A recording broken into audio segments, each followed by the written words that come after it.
we go.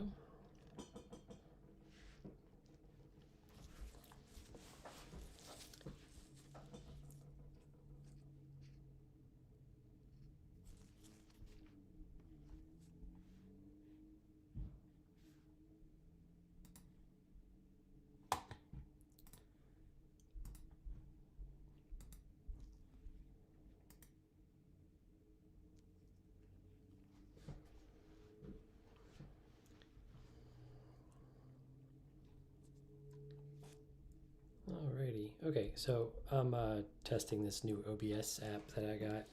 I don't typically use OBS to stream. I'm usually streaming right through the YouTube app. So this has been a learning curve and process. So you can also see that I have not paid for the OBS membership yet. I've got the distracting little watermark popping up every 2 seconds. So I'll have to get used to that. What's up, man? What's up, guys? Thanks for popping in. I'm surprised anyone has popped in so far. This is totally impromptu. I got what's nice is I could see my face now, which has never been something I could do because of the single camera setup. So yeah, what I'm hoping to do is, I guess if I can try paying for this for 1 month to test it out. I'm just slow to it's nice as I can see my face now, which is never. I'm being slow on actually like committing to buying this, but I guess 1 month won't kill me. Famous last words.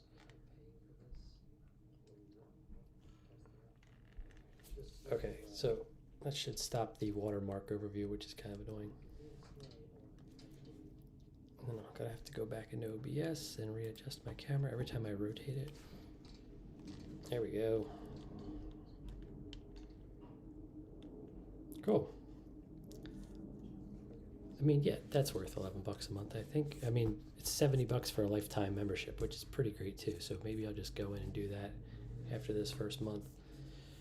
But yeah, so okay, I'm painting some Airfix guys at the moment, and I have this officer. I don't need my gloves on anymore. I have a glove on because I was just priming it. I'm getting feedback here. Sorry if you're getting feedback from my computer. Super professional stream. All right, so I have a couple guys that I was testing out with color schemes, and they look like this. So I've got an all tan version here, and then I've got a guy in a green jacket. And I was looking up online before I started this some references for colors that I could make the officer. There's the reference that's on the box art, and I don't have the box art. I got these used, but he's in a tan uniform like this middle guy. And then I was just searching, and I found this guy who has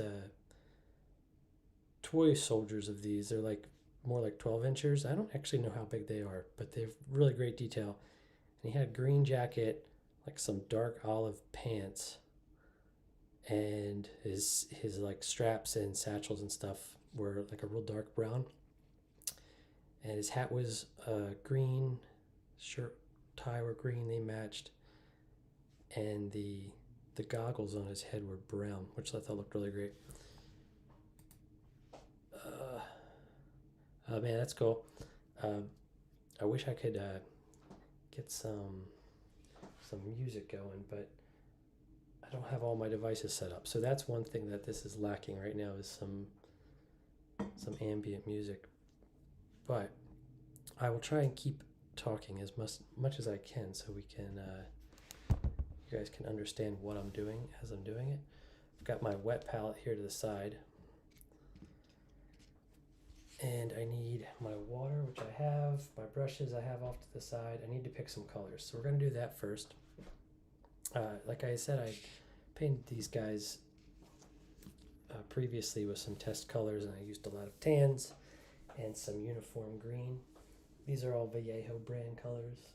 So I'm going to pull those for reference. I have my handy dandy box of paint here, and it's all organized pretty well. So I'm going to grab grabbed German yellow, uniform green, which is just like a standard green, like army green, and some tan earth, as well as desert yellow. Maybe green ochre too. So I'll put these on the table here so you guys can see. Right. So I got my guy. So green ochre, got tan earth, desert yellow. These are going to be great for for the tan colors if I go with them, and then uniform green, and this is middle stone. I actually wanted to grab dark yellow. Well, I've got dark yellow and German yellow here, so these are all just shades of each other. Really, there's nothing too complicated about any of this. I really liked what I had said. I liked this one version. I can't bring it up, unfortunately, on my screen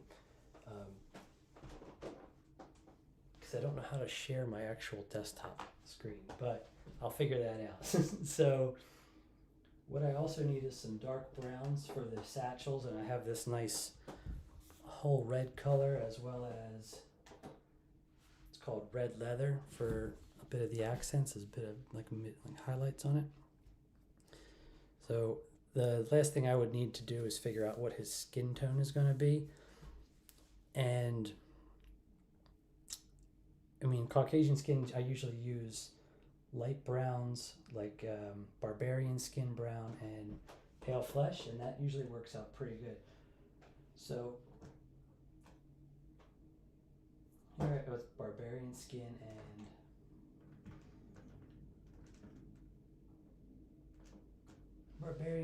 and elf skin tone are pretty good colors for like a German, right? And I can highlight with pale flesh if I need be.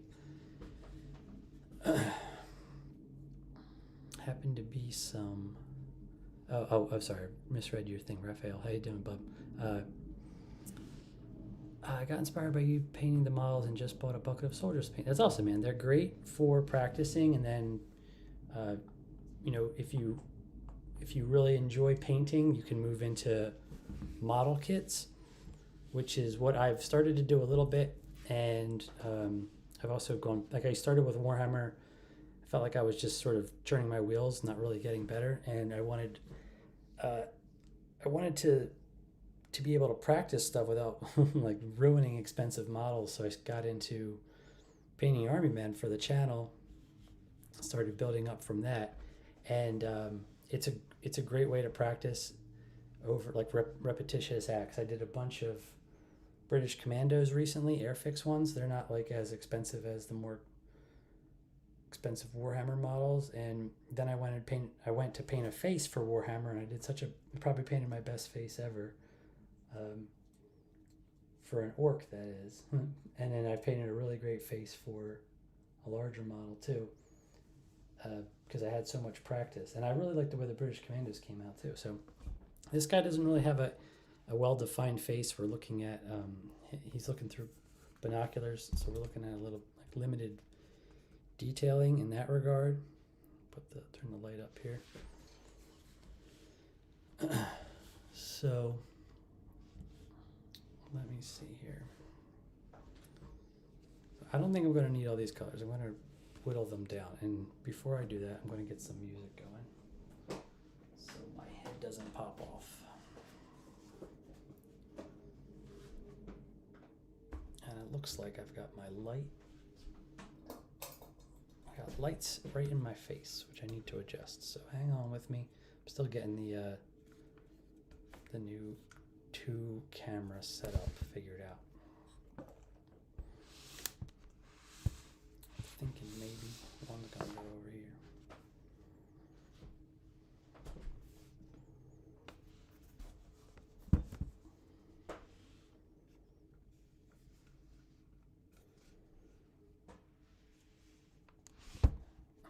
Okay.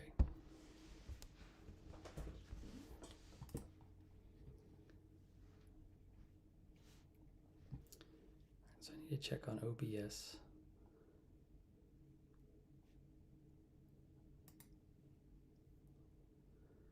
All right, let me know in the comments if there's any problems with the audio, visual, anything. I'm figuring out the multicam setup at the moment. Trying to make it as optimized as possible for the setup I have available. So everything looks good though. It's gonna be one of those things where I have a bit of this light bar going into my face. Okay. I need more space. I need like 2 more desks. My water and my paintbrushes. And the music. Copyright free music for streaming. But my iPad's dead, so never mind. Oh well. Alright. No music then. Let's see if I can get this in frame here. All right, so typically what I like to do is work from the inside outside. So I have my list actually here of what I do in order. My list.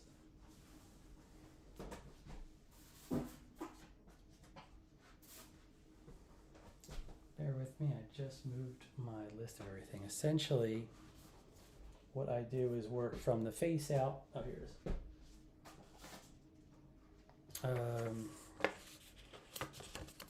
The process for this, written in marvelous red colored pencil, is so I started with the research for the colors, selecting my colors, and then prepping my palette, which is already ready to go. Make sure I have clean water, make sure the mini's prepped. This took some time. I had to clean off all the mold lines, wash them with detergent, and get them spray painted. And I chose black for this particular outing. And then I'm going to pick my skin colors. So I'm going to paint skin, uniform, pouches, weapon, and these are all base coats. And then I'm going to go back and do highlights, skin, uniform, pouches, weapon. So as one dries, I can move on to the next one.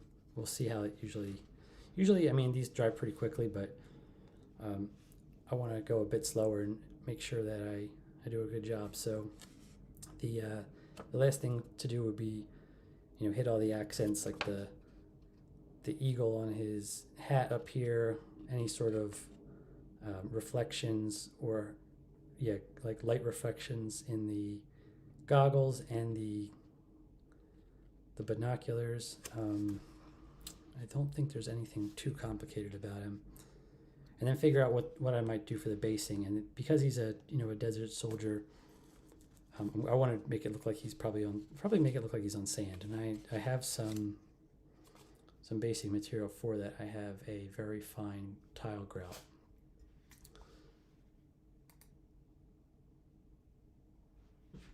Okay, thanks for letting me know. I'm not sure what the what input is being used for my volume. Let me check on that real quick. Audio.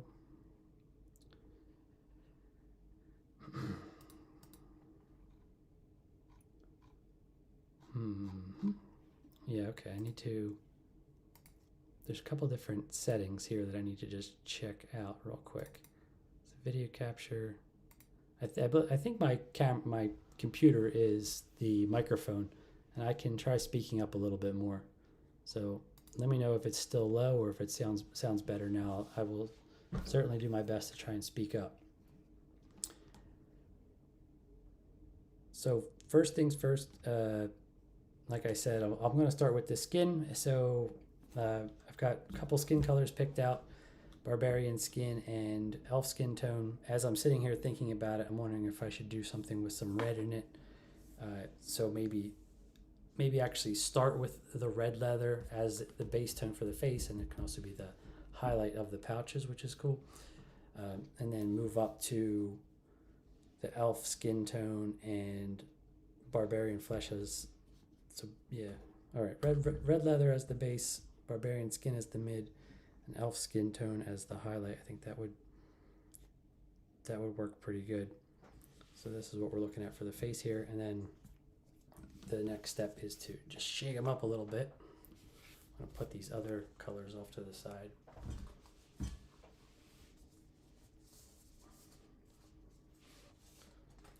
brush. I'm gonna like these his hands and face are very small. I'm gonna start with a 0 brush. I think that'll be the best. I have a Kolinsky Green Stuff World, a Silver Series brush here. This is a great set. This is 00. Sorry, I want my 0. This is a great set of brushes. I got these from a local game store. They sold Green Stuff World things, and here's my 0 right here. And it's great because they're local, right? Otherwise, if you order from Green Stuff World, it ships from outside the United States, which adds a long time to delivery. So I was very thankful that they had them. All right, so here I've got my water. You won't really be able to see too much detail. Let me know if you want to see more detail about in regards to like what I'm putting on the palette, or if you want to see more detail about the actual painting process and application process of it, like applying the paint. See if I can get the guide focus here. This is always the fun part of streaming, is trying to get this camera to focus. It looks like with using OBS like this, I have a bit more control, which is cool. When I'm using just like straight up using the YouTube app, I have a lot of issues with autofocus.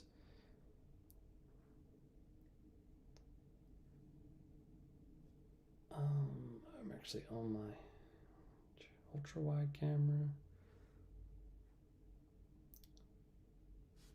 Yeah, all right. I can do that. I can paint this way. You can see the palette a bit better. And I'll get my face out of the camera. All right, this seems pretty good. It's nice being up so high. Getting this standing desk was a real game changer. Okay. Red leather is going to be my base for my skin tone. I'm going to shake it up.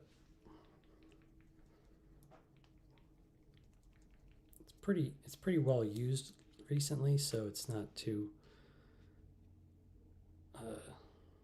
separated in terms of the color. It applies pretty good. Still comes out too much though. Okay, so I'm going to add some water to this and thin it down. And the best way I've heard this described is you want to thin down your paints to the consistency of a drinkable yogurt. I believe it was Jose da Vinci who I saw said that. It might have been Sergio Calvo though. But essentially when I'm pulling the paint, I want it to move and flow. I don't want there to be any like real thick peaks. I want it to be a nice smooth consistency. This is probably a little thin.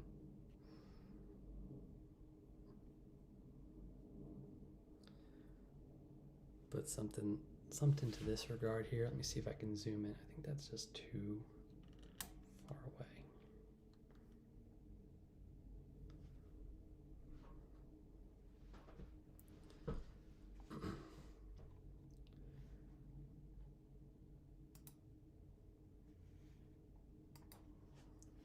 Alrighty.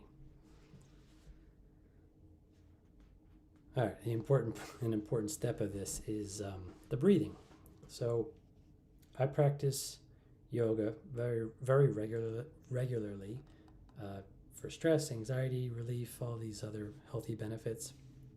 So when I begin painting, I like to take some deep breaths through my nose and out through my mouth, and then in through my nose, out through my mouth, until I reached a point where I'm breathing in and out of my nose very organically, and you won't hear it as much, but I'm going to try not to be annoying about it. But it is a great way to settle into painting, to calm your nerves, and to focus on the actual act of painting, so you're not rushing through it. For me, painting is a lot like therapy. It's very, very relaxing. I try and relax my shoulders, my hands, and then eliminate any shaking. So I always start off shaky, and that's totally normal. I think a lot of people tell me they can't paint because they shake too much. I mean, unless you really have something like a medical condition that prevents you from sitting still, then I do think you can probably lower your heart rate and get the shaking down lower than you think. You also can experiment with ways of holding your fingers together to prevent that shaking. One of the things that I noticed is I would shake a lot, and I noticed if I put my fingers, push them against each other, I was able to stop the tremors a lot. So now, even with the breath work, finding a comfortable hand position and using resistance against my own hands and the figure at times, trying to not put too much pressure on the paint job, but you can really start to settle your hands, and that makes for a much more controlled pull of the paint. So I'll show you here. I'm going to load up my brush, and then I'm going to check the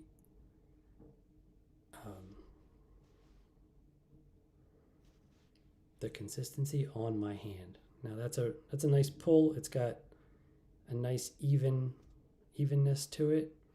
You don't see any gaps in the paint that show my skin. It pulled very nicely, and then it also is opaque. You can't see through it too much either. So that's a good load to the brush to start, and then I'm going to just start with the cheeks. In that short amount of time, the brush does start to dry, so you need to be aware of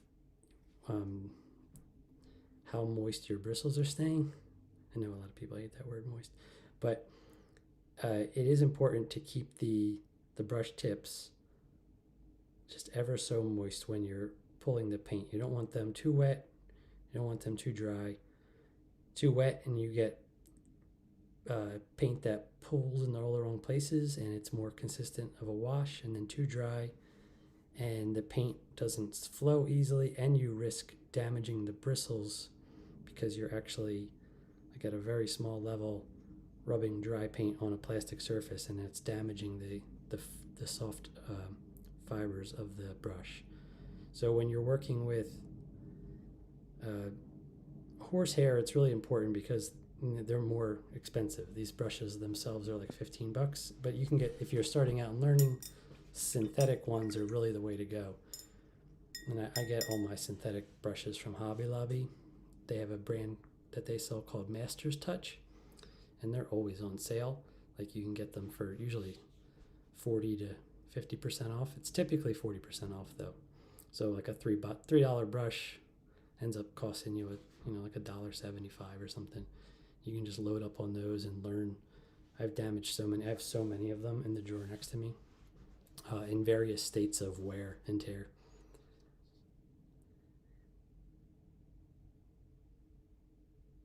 Oh, that's great, Jack Brown. I'm glad to hear it. Hey, Brick Films, how you doing? So yeah, just let me know if you have any questions. I'm happy to help. Share everything I know with you. I am by no means, an expert on everything, but I have been painting a lot over the past 4 years and learning as much as I can from as many other professional painters as I can. And certainly going like live and just chatting through these and making the videos helps me as well, because then I can kind of understand my own journey and then make improvements and share those. This is I believe this is a vintage Afrika Korps soldier. I got these from, I say vintage, but I got these from eBay. They didn't have a box, but they're the softer plastic, and Airfix, the new stuff, is harder plastic. So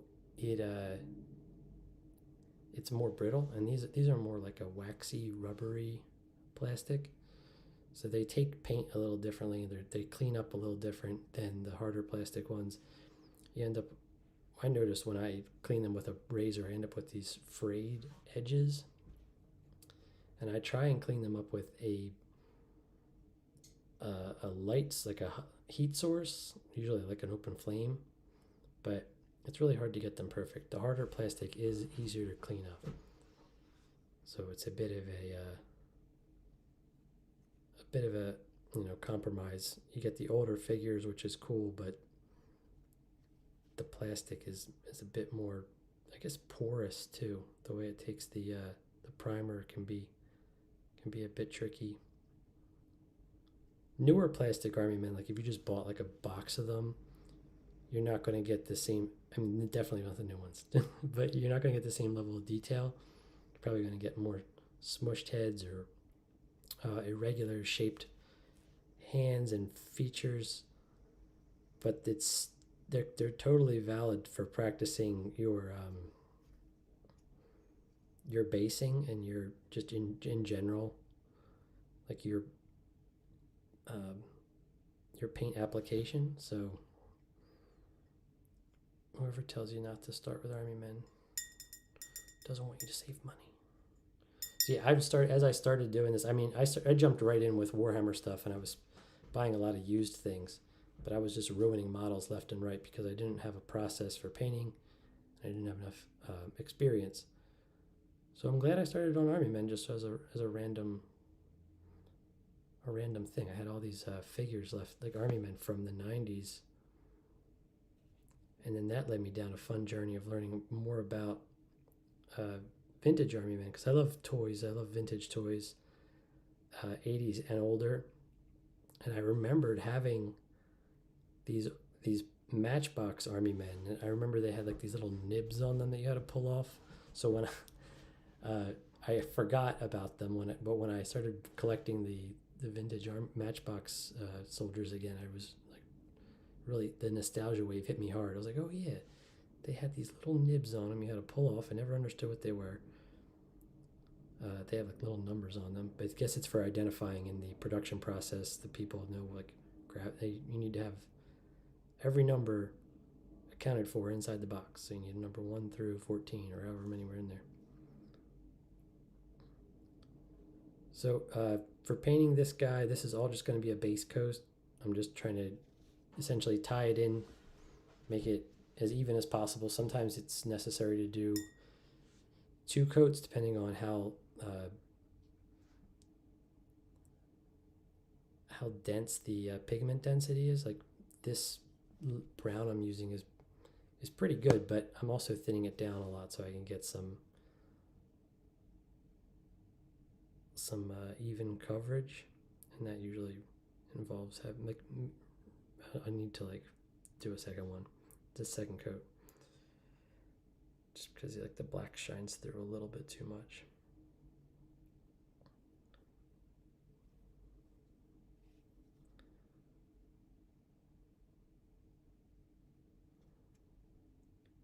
I thought I did a good job cleaning up these mold lines, and then I found this one on his hand after I spray painted him, and it's now it's a little bit of a problem as I'm painting it. Just the paint doesn't want to seem to go on it. There you go. That's too much water. So yeah, I need to work on the consistency of the paint here. There's a little bit too much water on my brush. So I'm going to clean my brush, and then I'm going to remove some of the water when this happens. Just let it dry on my hand, and then I'll go back to the paint because it's already got plenty of water in it. I will rub the there's too much water on the metal part here. It's like dripping down. Hold on, sorry. Okay, so now that I get most of that paint off, I'm going to go and load the brush. I'm going to twist it, give myself a nice little point, and then I will test it on my hand. That still seems too watered down. I think I gotta go back into this thicker spot. I think the brush has just got too wet on me.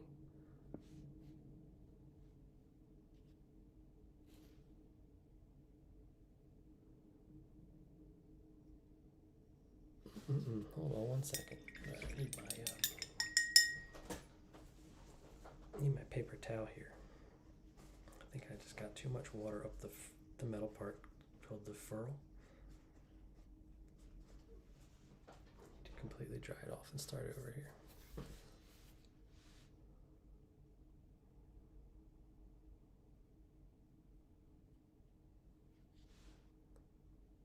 Yeah, that's better. It was getting such light. It looked like it was like a fully loaded brush, but it was It was going on very light. It was about half opacity. There we go.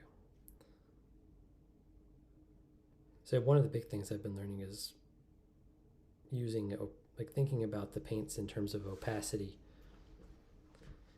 And I hadn't really thought about them in that way before. So thinking of everything as having an opacity from say 100% down to like 10% or nearly invisible adds another layer of complication to the paint process, but it's something that you can get really good at, and that's how you do what's called glazing, and you can blend colors really well with the right opacities. So I always thought you just did it at like a 50% mix, but you start to think of, as I'm doing this more, I'm starting to think about it in terms of like 75%, 50%, 25% opacity. This way I can get the blends even smoother based on how much I want to change the colors and like blend them, highlights and lowlights.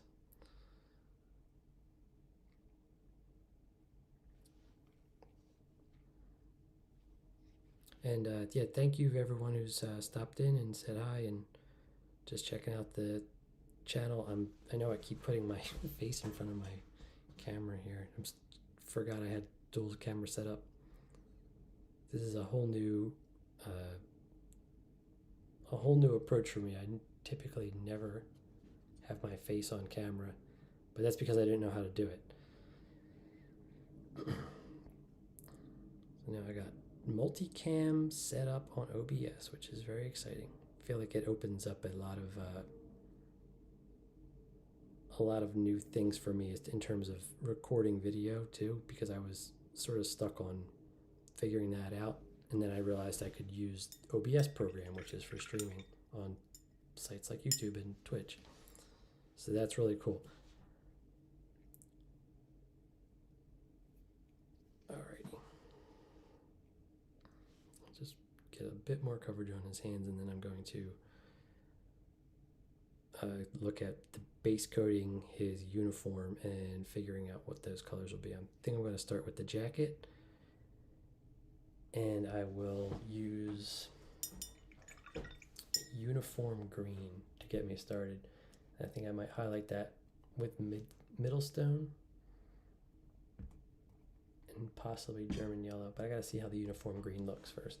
So I don't have like a desert green. I have desert yellow, a green ochre.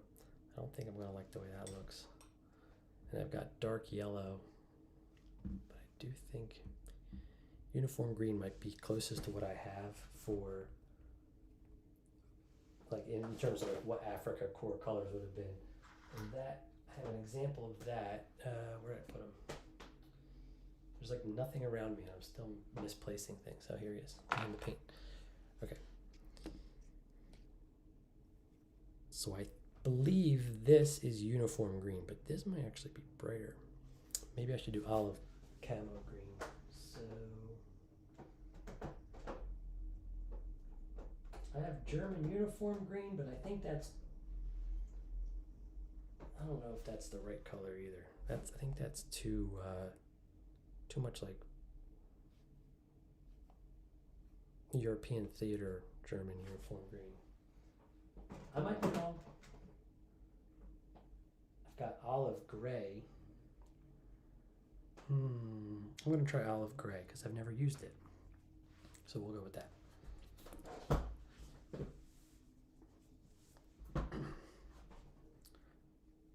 Let's go with a color I've never tried or painted. I really can't remember what this was. I did it a while ago, a couple months ago. I've just been sitting on these guys.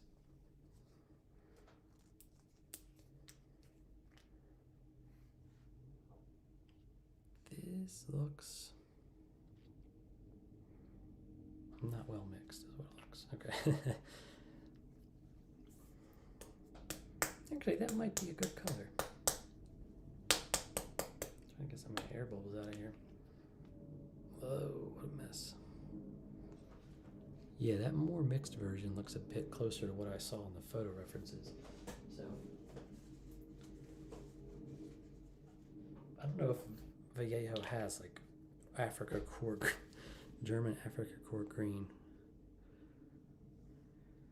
But that looks pretty good. That looks actually better than this does. Is it coming up on screen? Yeah.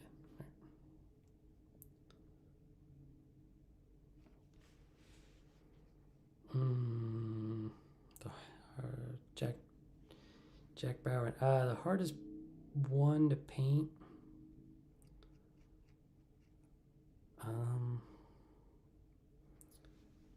Depends. So, like to a high detail, and it really depends on the sculpt. I think. So I got a bunch of British commandos. I just did a bunch of Germans. Going through it in my head.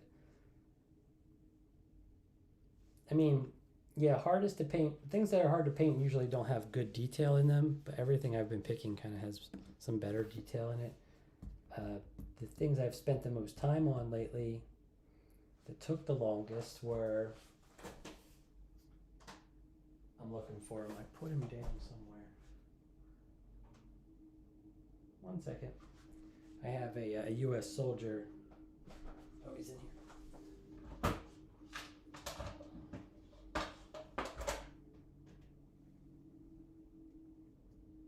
Okay, so I've got this U.S. soldier. He was he's the most detailed figure I've painted recently, and to a high standard. But then I painted two different types of camouflage for Germans. I tried this Liebermuster armor. I believe it's pronounced Liebermuster. I don't know. It might be Liebermuster, the way B's are pronounced in German. So this was tough because the paint, the black paint, I just couldn't get the consistency right all the way through. So some of the detailing on the blacks ran together on me. And I mean, this took a long time too. I didn't have the right brown. I actually ended up going out and buying this red leather brown. If I wanted to paint these guys again, I thought that would be closer. He was pretty tricky. His face doesn't have a ton of detail. He's sort of like smushed face and sunken in eyes. This guy has a bit more detail, but still no eyes. They're like sunken in, squinty eyes. He has not great hand detail either, so it's really about the camo colors on him. And then there was this other soldier I did. I did this guy first, before I did the Liebermuster armor. And they're always tricky when they don't have a ton of face details. You gotta kind of make it up. So yeah, I think this guy is my favorite. He took the longest. He took something like 6 hours back and forth. Maybe not that long.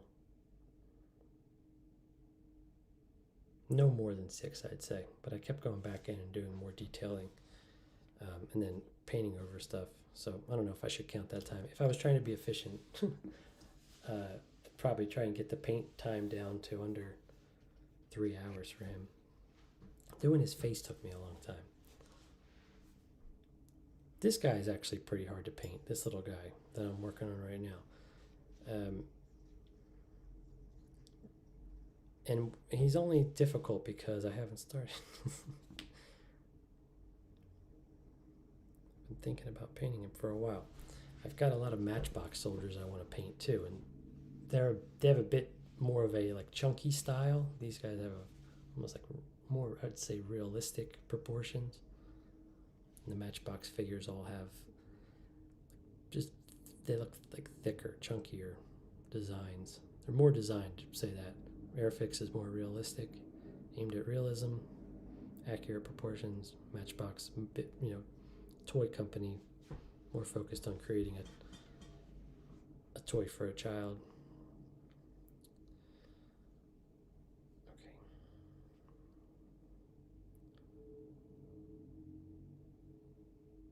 I'm gonna start. So yeah, what I've decided to do is the green jacket, dark olive pants. So I'm going to apply the base coats for the jacket first, then I'll do the pants, then I will do the base coat for the pouches and boots.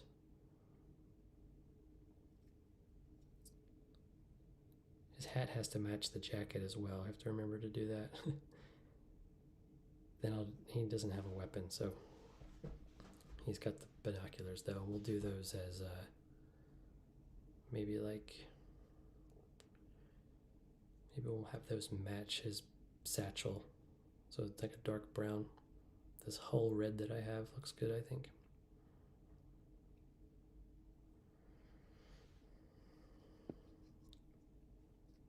All right.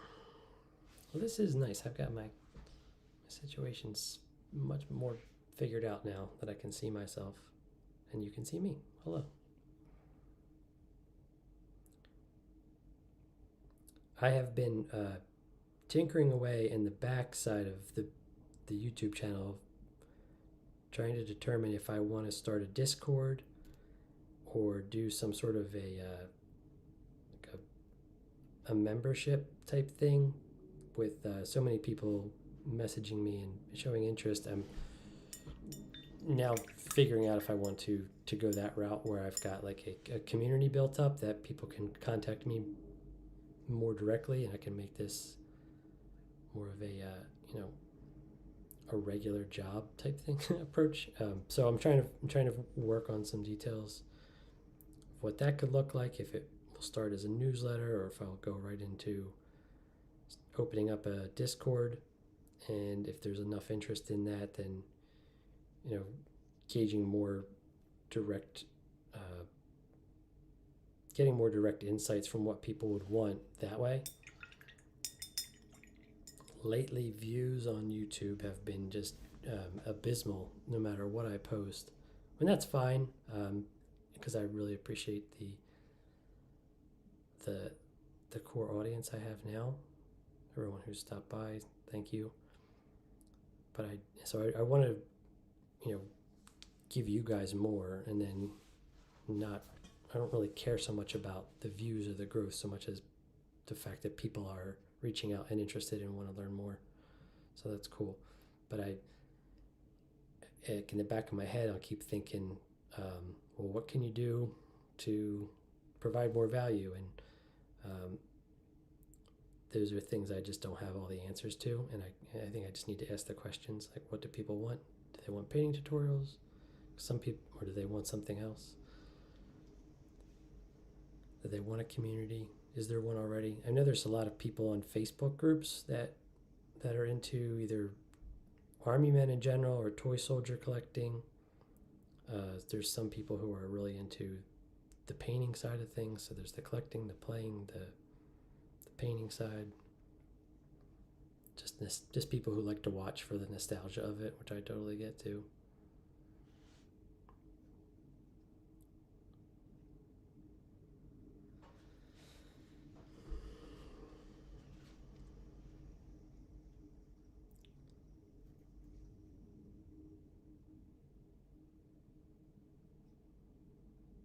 I'm noticing that I'm getting tense. I mentioned this in the beginning. I need to focus my breathing and relax my shoulders. Because what will happen is I'll get tense in my neck, and then I'll hold that tension for some reason. And then in an hour from now, I'll have incredible neck pain. So I don't think many people talk about the importance of posture and relaxation when painting. It's like always like, this is how you paint.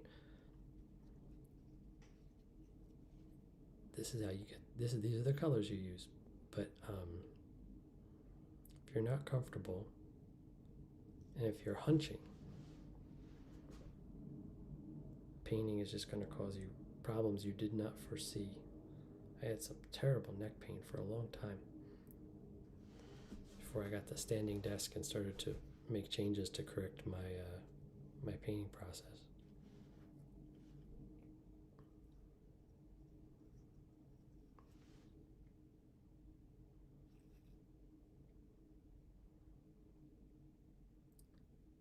Yeah, this era of plastic, it's the way I cleaned it up with the straight edge and then a little bit of heat. it can often melt the plastic or create these uneven surfaces. It's not like the harder plastic that you can clean up with a high grit sandpaper after you've scraped it clean. It just sort of stays this texture. I don't know. Maybe there's a way to clean it up. I haven't found it. Everyone tells me just to use a really sharp blade, and I've got brand new X-Acto knives in a drawer, and I swap them out all the time. While I was cleaning this guy up, it like tugs and pulls and gives you these little imperfections, and just a harder plastic makes a smoother surface, and then that will clean up easier, make the paint flow nicer. So when I'm doing this, I get like all these little shadows because the paint isn't flowing evenly across the figure. So something to be aware of when you're painting the old stuff.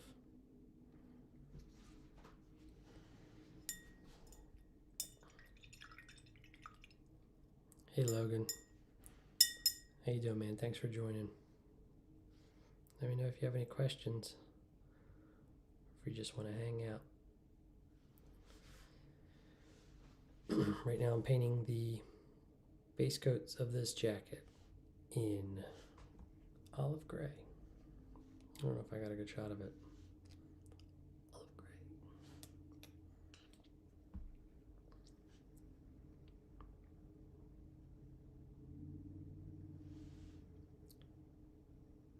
The photo reference I saw had the same color shirt and tie as the jacket, which I thought looked pretty sharp, but they did all blend together. So as I'm getting in here, I'm going to try and do the shirt and tie to match.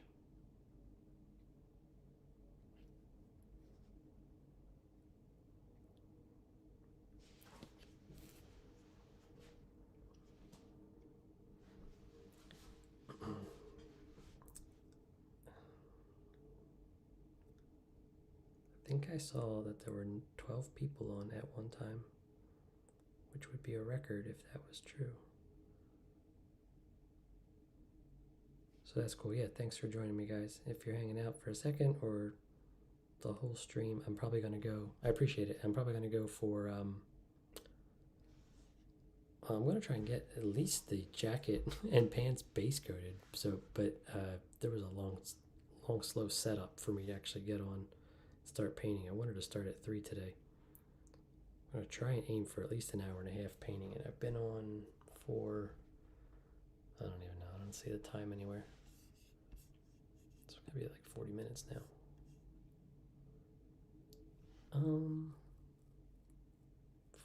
50 minutes, okay.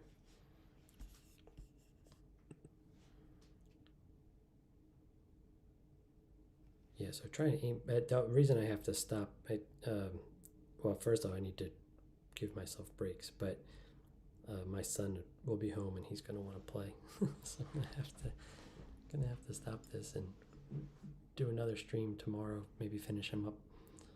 If I can, I'll finish him up on off stream and then post a video.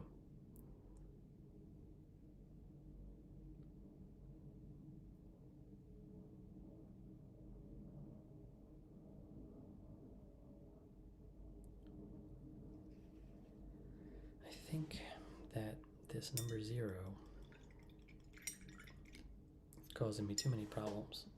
I need to go to the 1. So the number 0 is good for the face and hands, but I think I need to jump over to this number 1 to cover more surface area. So I'm going to wet my brush, get the bristles nice and moist, add some water to the olive gray over here.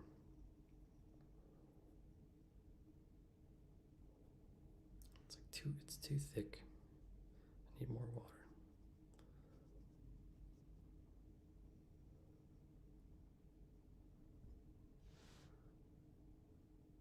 Brush is too wet, paint is too thick. Here we go.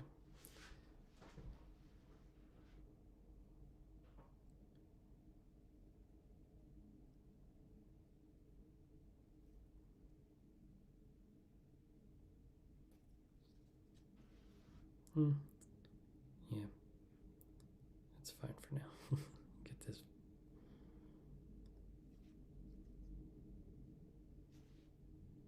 this figured out. Consistency is key when you're painting. If you're trying to paint to any sort of a standard, a good standard, you need to be really consistent, and that takes a long time. I think that's where the practice comes in. Consistent loading the brush, unloading as necessary.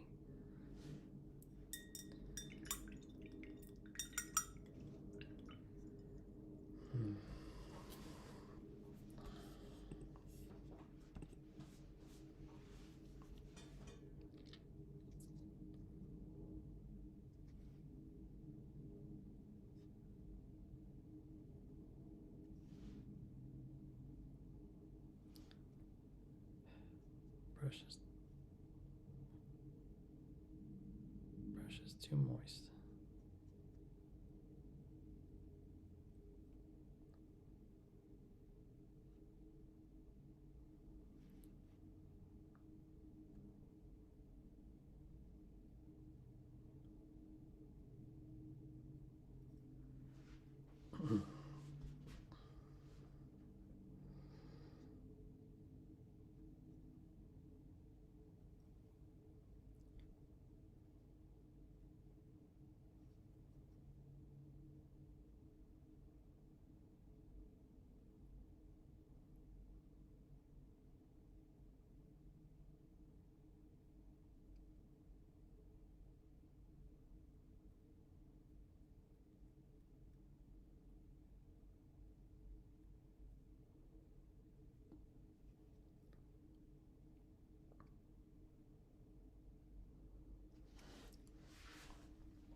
Jack, do you mean like half tracks or Jeeps or anything like that?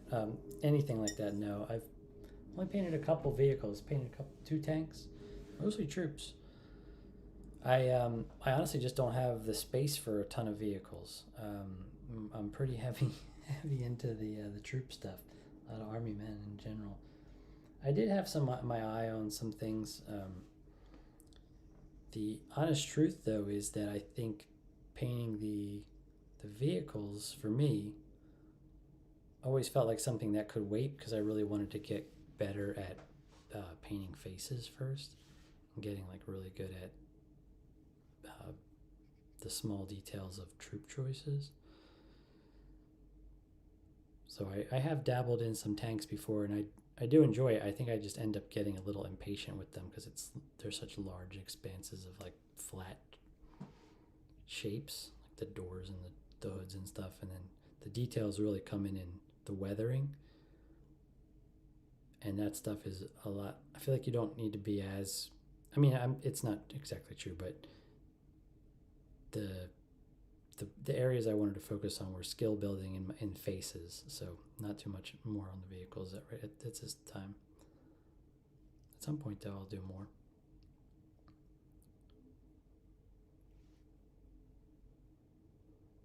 Hey, U.S. soldier, thanks for stopping by, bud. How you doing today? How's everyone doing? Let me know in the comments, the chat. Let me know if you have any questions. Just want to shoot the shit. It's all good.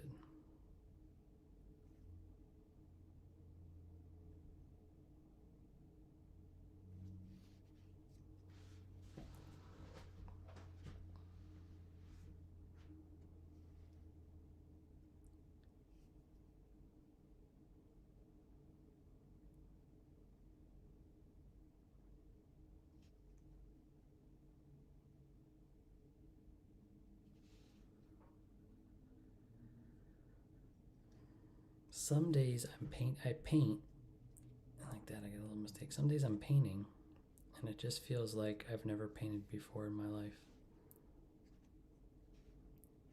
Today's one of those days. I feel like everything I'm doing, I know better, but I'm still getting I feel like I'm fighting against myself.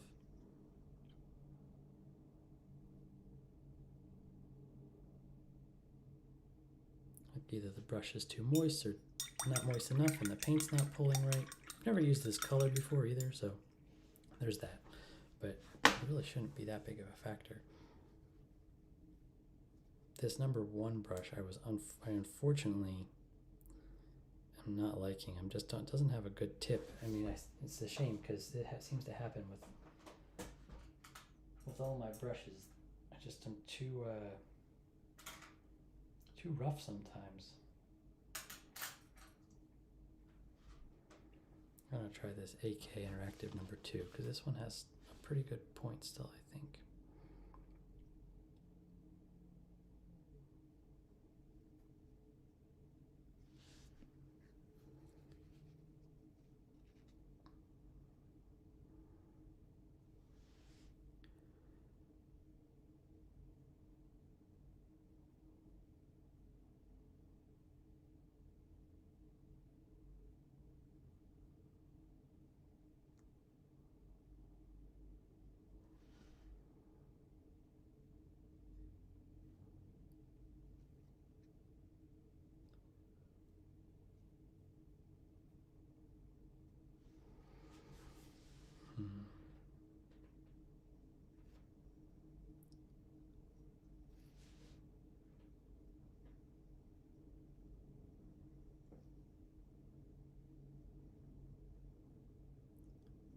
It's been really windy here all day.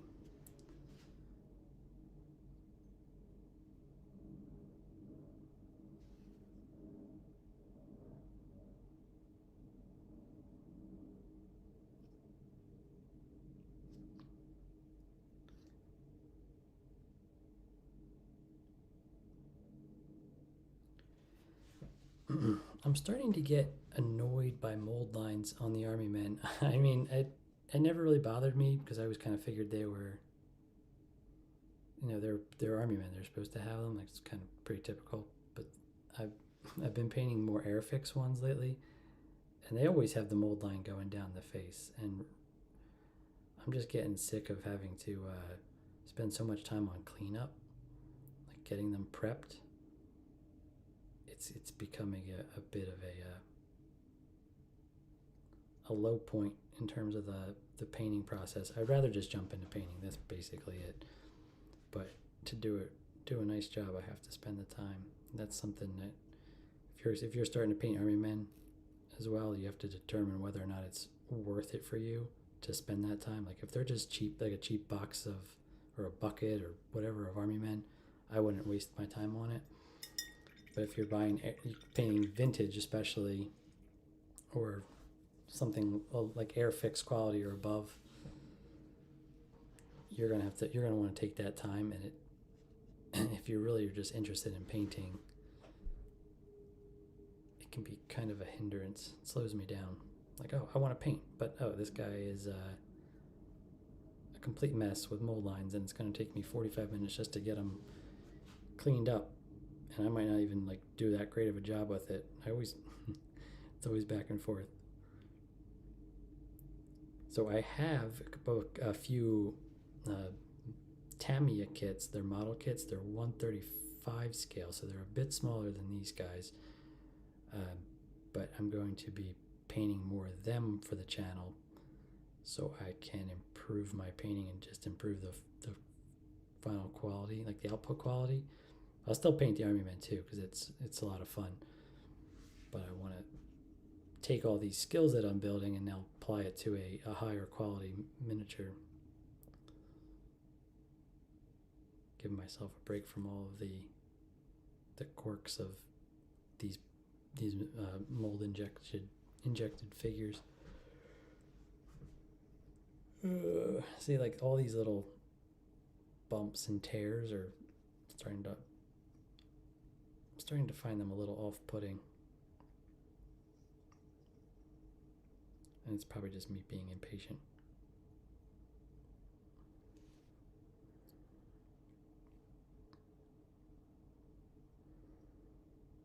I just look at this guy, right? But then I look at this figure from Toy Soldiers of San Diego.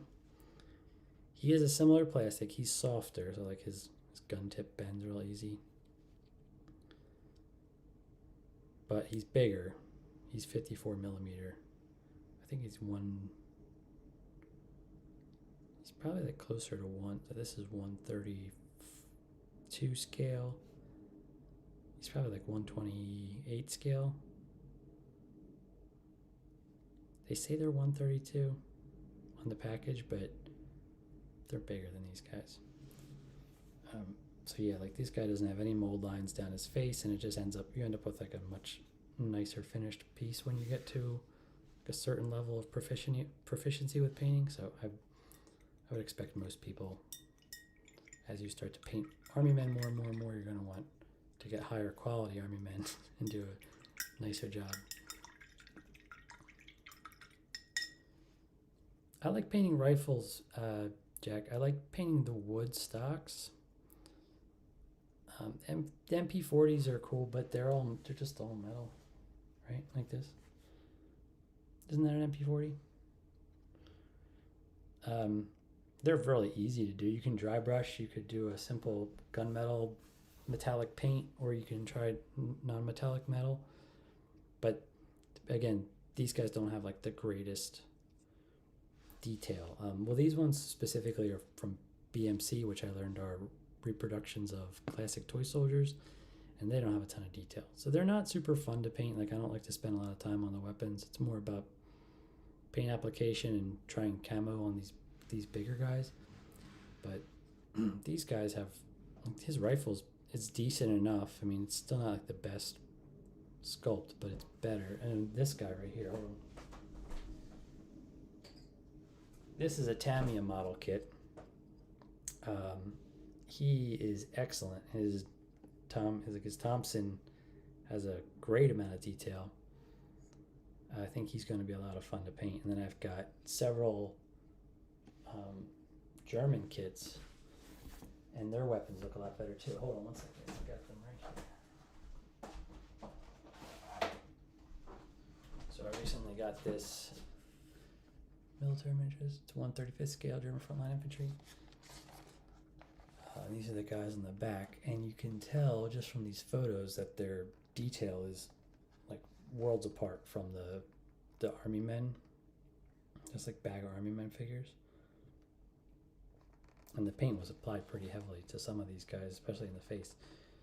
But the figures themselves have very high quality faces. Like you can see, this is a U.S. soldier. I added more texture to his coat and pants. I don't know why.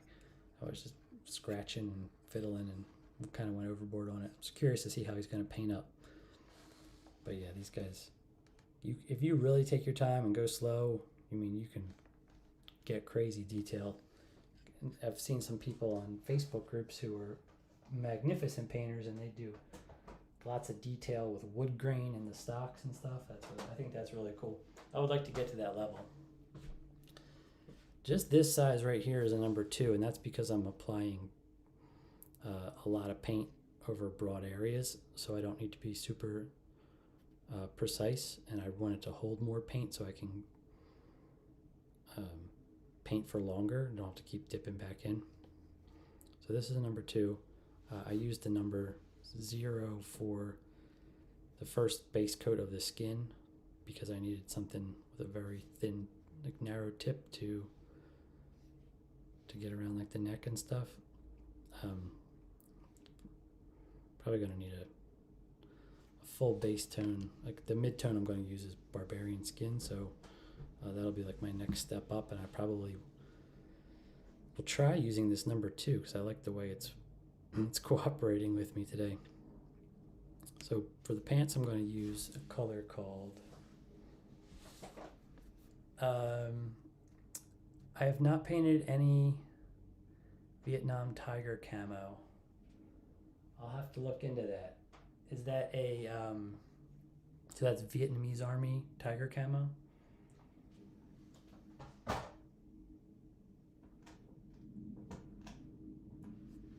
For this guy's pants, I was thinking about olive brown, but that looks kind of dark. Maybe I'll do olive.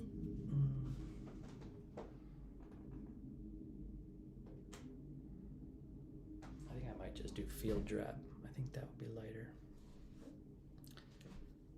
These are Kolinsky sable hair brushes, so natural hair. From the finest horses in Spain, no doubt. No, I really don't know. It says short. These are Marta Kolinsky brushes, so that's sable hair, right? And I don't know where they get the hair from. My understanding is it's horsehair. There are different kinds of animal hair you can get. I believe all the sable hairs are horsehair.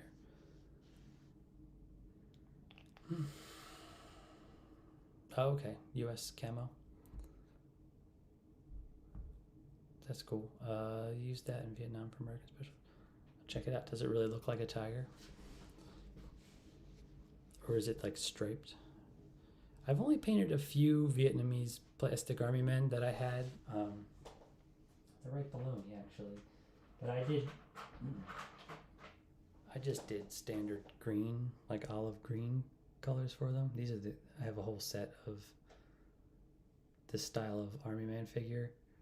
The faces make me laugh a lot. They all look like so generic, plain Jane. I've got a bunch of these guys, but I didn't try any camo. I haven't done a ton of camo, honestly. I've only maybe done a handful of camo prints. I just put my brush in the wrong color. Maybe like 5 or 6 camo prints. I've tried the Liebermuster, I don't know how to say it, Liebermuster. Some generic U.S. Army camo that I just made up. Some frog pattern camo.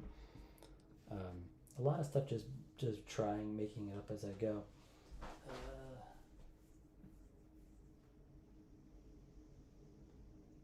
I did a Desert Storm camo.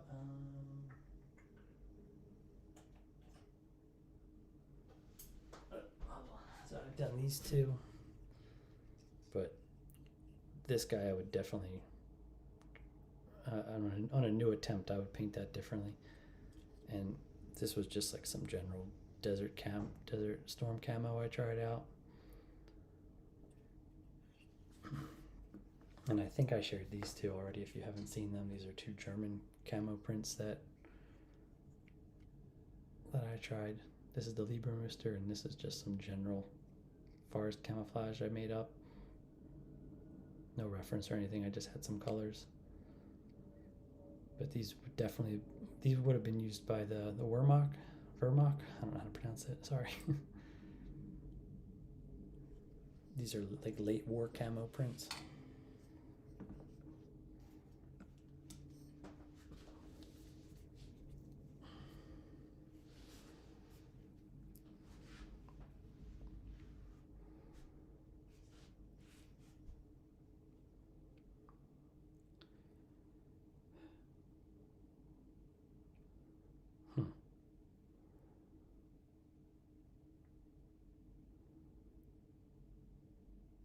My brush was too wet.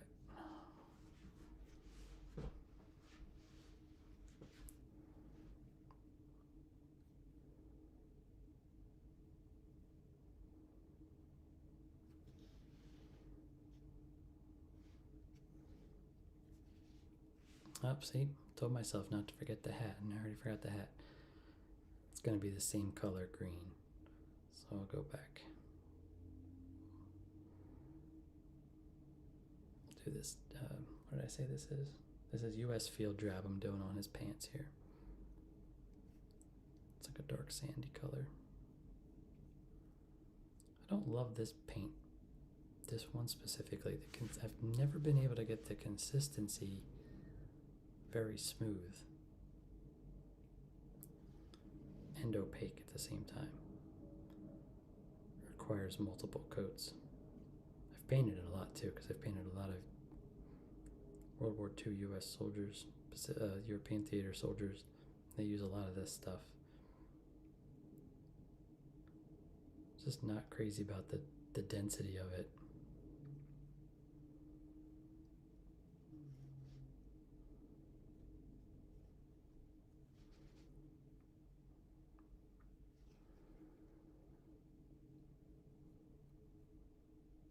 Yeah, I don't know if you can hear this. I don't know if I'm talking too low either. I keep trying to project my voice. I think my microphone's a little too far, and I tend to duck my head.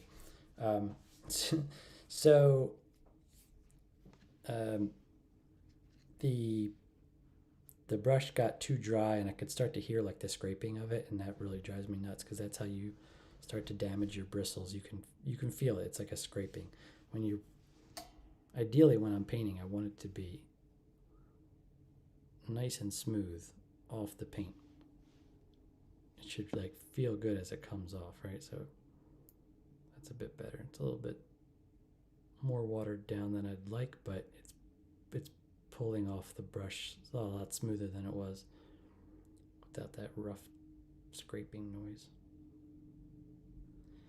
So what I'll do is I'll just compensate with a second coat.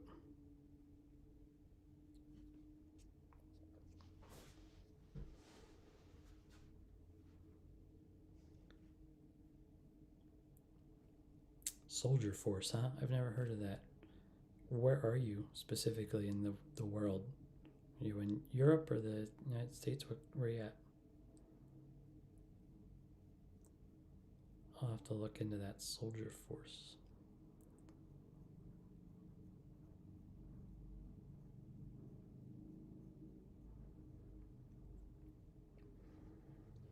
Yeah, I'm coming up on 4:30 here, which means I'm getting closer to the hour and a half mark. So um, I am going to have to jump off.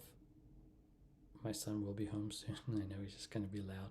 Daddy, I'm home. I can hear it already, which is great. I love it, but he's not going to let me.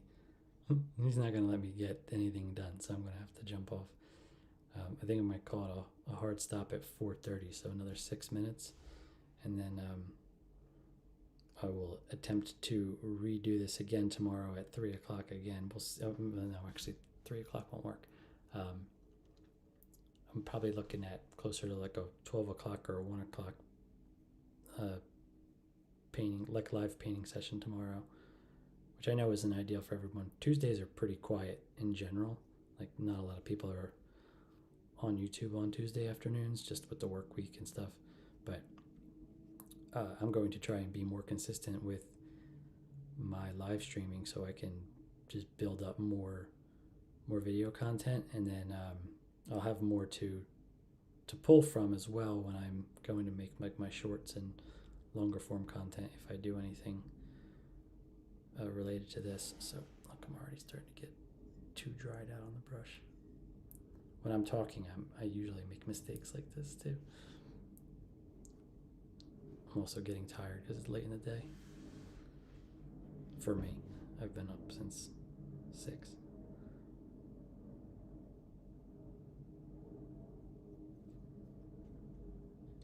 Oh, you're in South Africa. Okay. Soldier Force.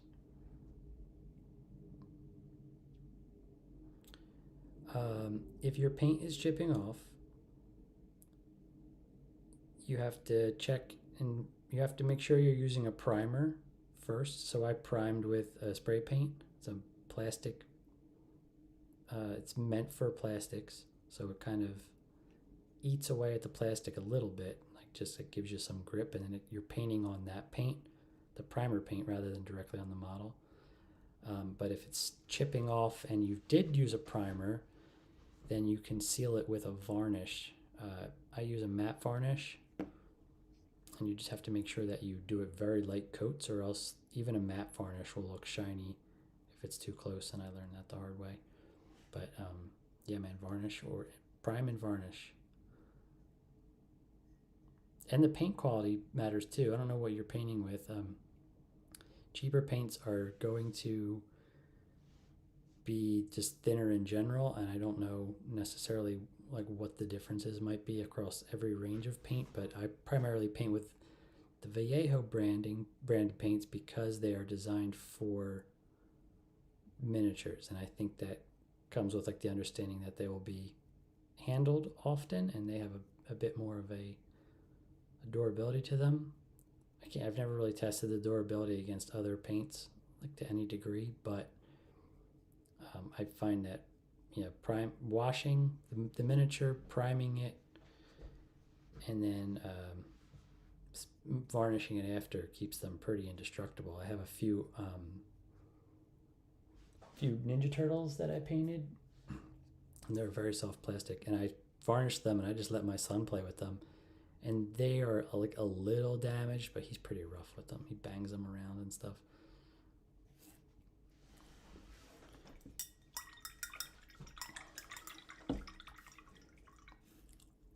All right, I'm gonna do this hat that I forgot.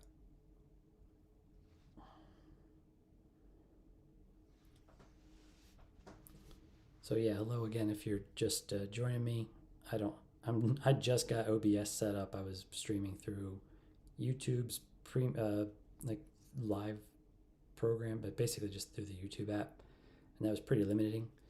So now I've got this first time using a 2-camera setup, so you can actually see my face, even though it's been hidden by this camera most of the time. Sorry about that. I am going to be trying to do this more regularly, like trying to do it every day. I have to figure out if I can do that every day and make it work. But the scheduling is looking pretty good in the near future for daily live streams. So I'll be jumping back in to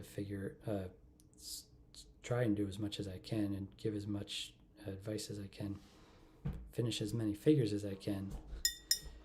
I think now that I like this color scheme, I'll be able to apply it to the rest of the troops. I've got a bunch of Afrika Korps guys, and I can show you how to do batch painting, and then we can, how you can get a lot of troops done quickly with certain techniques like dry brushing. That might be worth teaching, because this guy's all being hand painted with the brush, like very meticulously, because he's an officer. I want him to look cut above, right? But he doesn't have a ton of detail, so I need to balance that with like how much time do I put in based on the amount of detail I have to work with. That's the trick.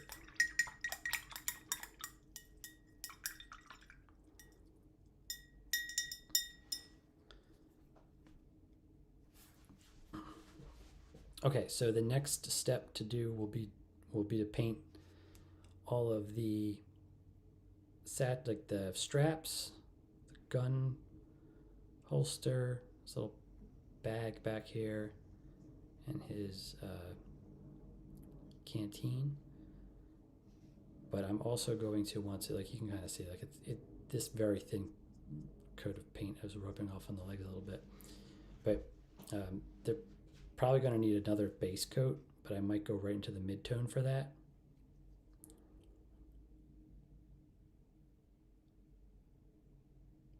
And then I'll start to blend and make some of these awkward spots disappear.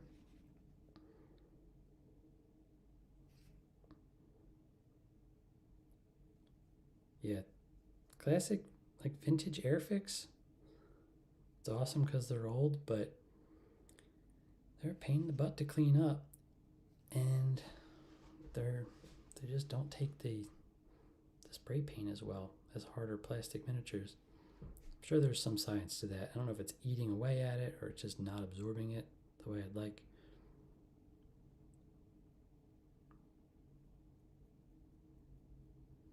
Softer plastic just isn't as enjoyable to paint on, I guess.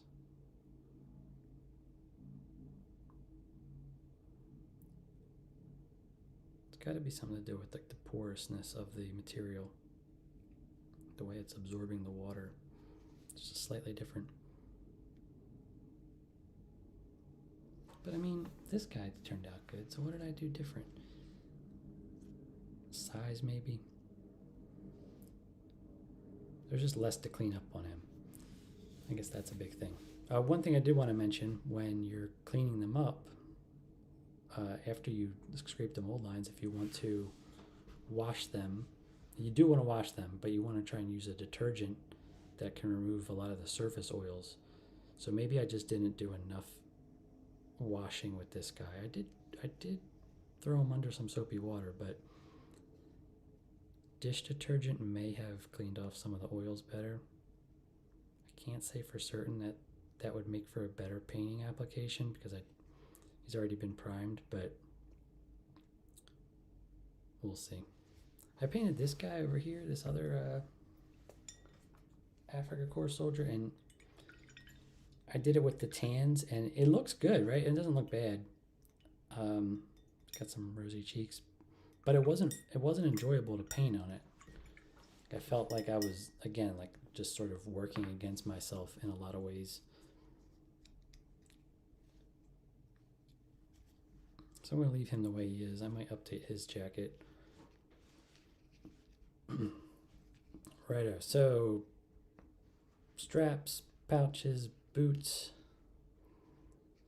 the binoculars, his actual goggles, and then midtones, highlights, and figure out some sandy base for him. I think that would look cool. Yeah, alrighty. I'm